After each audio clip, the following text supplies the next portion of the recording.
It's 7:11 West African time. This is Daybreak. Thank you for staying with us. Nigeria's labor unions are demanding, among other things, a living wage, the withdrawal of tax bills before the National Assembly, and a reduction of telecommunication tariffs from 50% to 35%. Leaders of the Nigeria Labour Congress and the Trade Union Congress tabled these demands during the May Day rally held in Abuja. President Bola Tinubu, who was represented at the event, acknowledged the economic hardship being faced by Nigerians. Arise Labour correspondent Charles Eruka, who is here with us, reports. Nigerian workers led by their labor unions thronged the Eagle Square in Abuja, the nation's capital, to mark the International Labour Day or Workers' Day. The theme of this year's event, reclaiming the civic space in the midst of economic hardship, is a reflection of the hopes of the Nigerian worker in a hostile economic environment. This much is acknowledged by representatives of the government. Dear Nigerian workers, as a government, we do not deny the weight of the economic hardship many citizens are currently facing. Inflation, unemployment, and social inequality are not just statistics. They are realities that affect families, homes, and futures. But we must also acknowledge that progress is being made with dialogue, engagement, and a civic space that is very open. The rising cost of living has made it increasingly difficult to provide for our families. Yet, despite these hardships, your spirit remains unbroken. You continue to show up every day with dedication and commitment to your work, with the hope that our collective creativity will transform challenges into opportunities. Labour leaders, past and present, question the sincerity of the government towards addressing the challenges faced by Nigerian workers over the years. Why is it impossible for us to have 24-hour light in Nigeria? Why is it impossible for us in Nigeria to have free or affordable health system for all Nigerians? Why should the children of others be eating bones? Worsening ethnic tensions, rampant insecurity, impunity everywhere, and disregard for constitutional principles cast a dark shadow over our nation. Thus, this is not the Nigeria our forebears fought for. A 70,000 naira wage today is worth less than 15,000 in 2019 terms. A worker's full month salary cannot even buy a bag of rice. A nation that fails to manage its energy resources is doomed. Nigeria's energy sector today stands at a monument to negligence and corporate exploitation, keeps millions in darkness and choking industrial growth. Our refineries remain a technical coma. Billions spent on Port Harcourt and Warri refineries have produced merely nothing. In the face of the current harsh economic climate faced by Nigerians, the labor leaders demand that government should take actions that will alleviate the workers' plight. Implement minimum wage that reflect current realities. Number 3, withdraw exploitative tax bill. Number 4, reduce telecom tariffs as agreed from 50 to 35%. Number 5, reverse electricity privatization. Number 6, end impunity, killings, and insecurity. Number 7, pay all outstanding allowances and pensions. Number 8, expand retirement benefits and adjust pension to inflation. In his May Day message, President Bola Tinubu, who is represented by the Minister of Labour and Employment, acknowledges that times are indeed hard, but all hope is not lost. Even as everyone recognizes the fact that the Nigerian worker is struggling to survive in a very hostile economic environment, there is also the hope that things will get better, and indeed we will be reclaiming the civic space in the midst of hardship to ensure a better Nigeria for all concerned. From the Eagle Square in the nation's capital, Abuja, Charles Eruka reporting for Arise News. And then as Nigerian workers join their counterparts around the world to mark the International Labour Day, they have to contend with economic hardship occasioned by wages that can barely meet their needs. Well, I spoke with some of these Nigerian workers about the challenges they face daily in their quest for survival. They said it is almost impossible to survive on their income. Take a listen. Economic hardship in Nigeria is worrisome. Our salary cannot sustain us. We are just managing ourselves. You know, Nigeria, we are too endure. We don't know how long this endurance will take place. And I pray, I'm calling upon Mr. President to see into our wages. The economic cannot withstand our salary. Actually, the salary is not enough. Nowadays, money is hard to reach. Actually, we have to cut down many things. Like if I'm buying crate of egg before, now I have to buy half crate, and we have to manage it like that. And actually, the money is not even enough because if you enter market now, you just buy small stuff. You just see 15 naira has gone. My experience is not a pleasant one to say the least, but thank God at least I'm opportune to be working and earning something. So all I need to do is a little bit of adjustment here and there in order to survive the economy. People are struggling to eat first before thinking about their health, forgetting that health is wealth, and you are rich when you are healthy, not really food. You understand? And when you are not eating right, you are vulnerable to a lot of diseases and infections around. On the daily basis, it's not easy.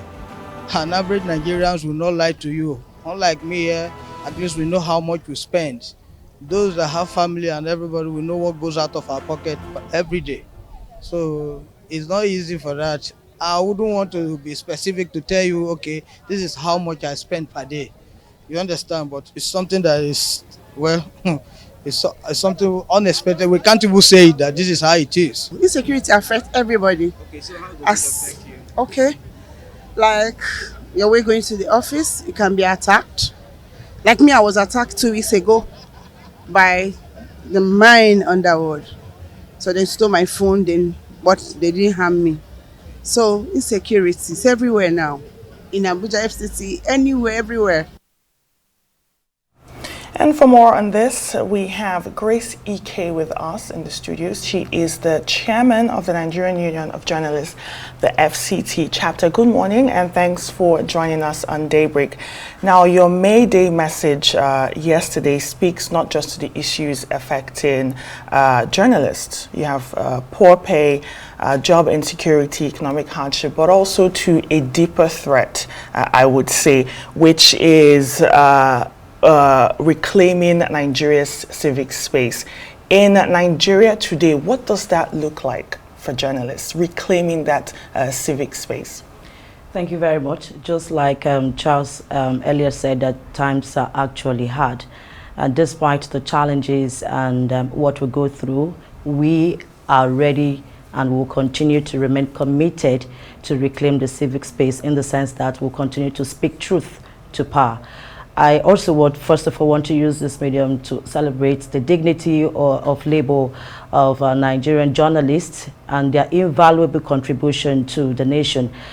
We all know that journalists are frontline workers in the quest for truth, justice, and national development. And in the course of this, we go through a lot. And talking about wages, salary structure, yes, very poor.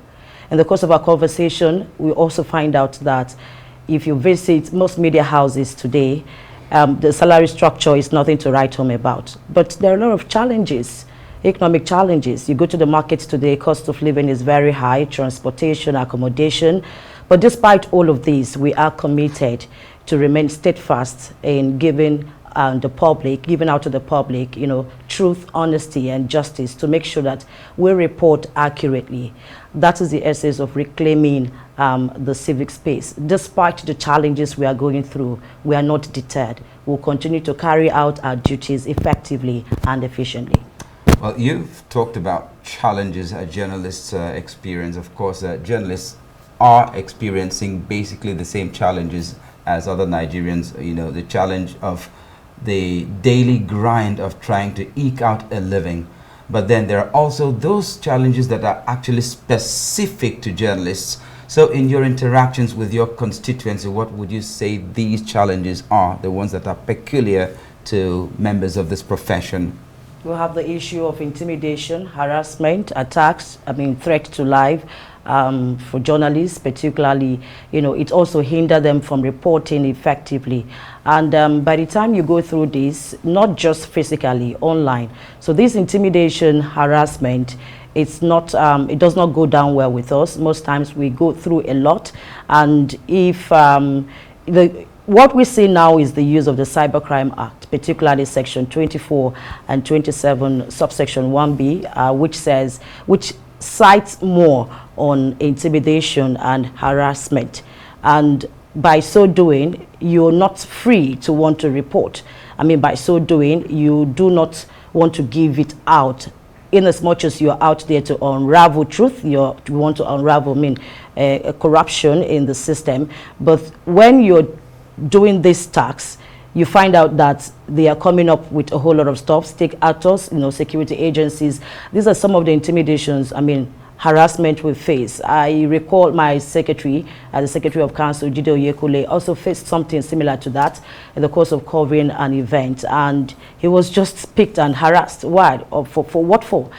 Just because he needed to cover an event, with his photo camera. So some of these issues arise in areas we really need to tackle and address, and it goes a long way to hamper our delivery. It goes a long way to make us not to report effectively and efficiently. And I also believe that there's need for awareness, there's need for more sensitization, there's need for more training and retraining of journalists and also state actors, to make sure that politicians and state actors, even security agencies, do not continue to use this same Cybercrime Act against journalists. But Grace, beyond sensitization, awareness, Charles's question brings me to my next question. How is the Nigerian, the Union of Journalists, how do they protect journalists in this type of climate?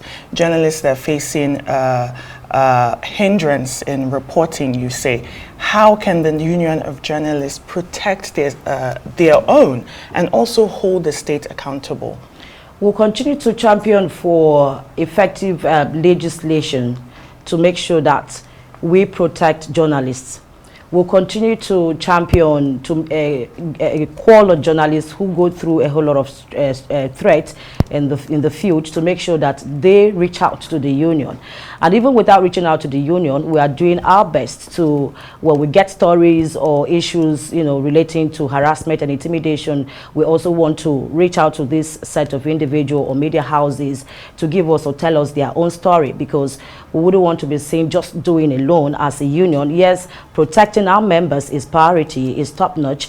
Aside that, we are also, seeing how we can partner with security agencies. We see how we can partner with human rights groups.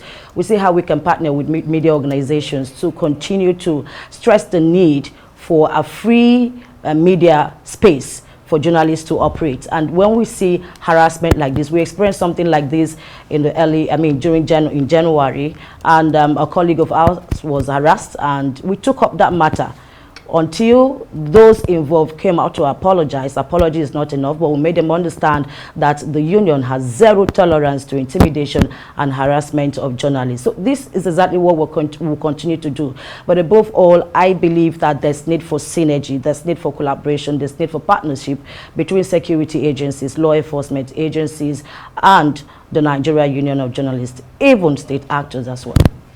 Now, considering the prevalence of what I would say, for lack of a better word, quacks in the profession, what is the NUJ doing to regulate the practice of journalism and perhaps certifying practitioners? Thank you very much. The issue of ethical journalism remains priority for us. And as we speak, the NUJ on its own, we currently have website. We've had series of complaints from people where you go for event, you see someone parading himself or herself to be a journalist representing this medium, and it turns out to be false. And how did we tackle this, or how are we tackling this? We came up with the resolution that we want to own a website and also have all chapel from the union on the website. If, for instance, I go for an event and identify myself to be Grace, please do not hesitate to go to the website, search for Grace Ike on corresponding chapel. And if she's not there, you don't have business dealing with Grace. But if she's there, fine, she is a journalist. So it is not easy because of the rise of digital and mobile journalism, and the misinformation is there, the mistrust is going out there. But we're doing everything possible to enlighten our people that the media profession is a noble profession, just like you have other professions in the country. And when we find individuals who are parading themselves to be journalists and not really what they are, we take that up, particularly with the National Secretariat. We've been doing that. A particular incident happened that was around sometime in August last year, and this individual was I report for this I report for this medium, and when we did our background check, it was false. And he started begging. We said, no, we don't want a situation where you keep begging and tomorrow you're coming out again with the same tactics to deceive the general public. But what we're trying to do is to also educate and reach out to the general public to please, if you have event or stuff you want to do and you want to you want to know if a particular individual or a journalist is a member of the union, you can as well reach out to the union. But we will continue to train, advocate training and retraining of journalists. Will continue to do everything possible to promote ethical journalism, because we feel that is the only way out. PCPC, just like we call it, is on the rise, and the only way we can get this done is for all hands to be on deck.